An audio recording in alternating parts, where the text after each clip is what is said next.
and thanks for logging on to the daily DVAR HALACHA. And here's a brand new HALACHA for you, and it's for Thursday, June 4th, 12th day of Sivan. Today we're going to hit another outdoor coronavirus Minyan question for our HALACHA today. Let's say this Shabbos, for example, here in Baltimore, where most of us are still stuck davening outdoors, and there's possibly some rain predicted for overnight Friday, possibly. So what happens if you get to your chair that you're planning to sit on in the backyard Minyan on Shabbos morning, this Shabbos, and you get there and your chair's all wet, and you don't want to sit down on the chair that's all wet.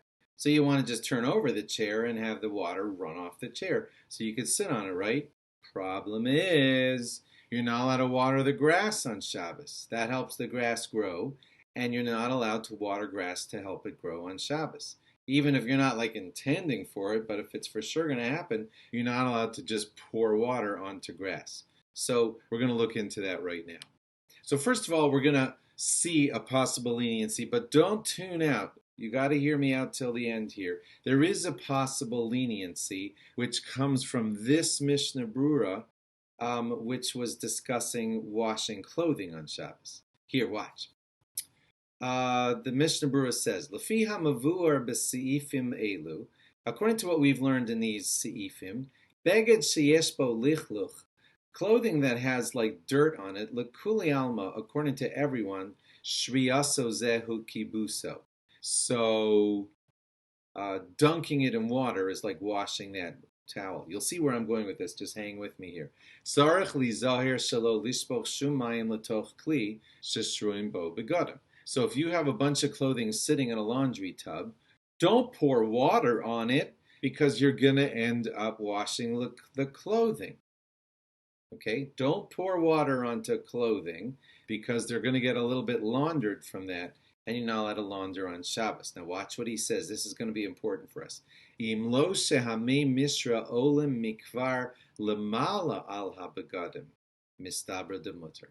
Unless the water level was over the top of the clothing, so they were already steeped and submerged in the water, then you're not doing a whole lot of anything when you pour extra water on top of it, because they're already steeped and submerged. Now back to our issue with the grass, that's going to mean that if I want to tip my chair onto the grass, then I could say, well, just like I was allowed to pour water onto steeped clothing, I guess I could pour water. It's a bit of a comparison, but there are rabbis who say that they allow this comparison, so similarly you could pour water onto sopping grass, and it wouldn't be a problem. Okay, but don't tune out on me, because we're going to conclude that you shouldn't do that. There are a lot of rabbis who step in here and say, hey, wait a minute. That's only if the grass really is sopping wet. How do you know to be certain that the grass is really officially sopping wet? I mean, it doesn't always happen, right? It's possible that some of the areas of the grass where you might tip your chair might not be sopping wet, and therefore, I hope you stuck with me till now, it's best not to tip over your chair onto the grass. You have two solutions.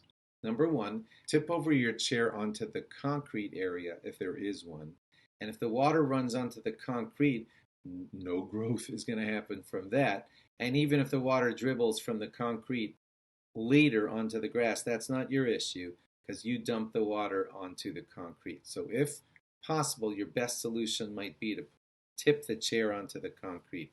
Next possible solution is to take a towel and wipe the chair.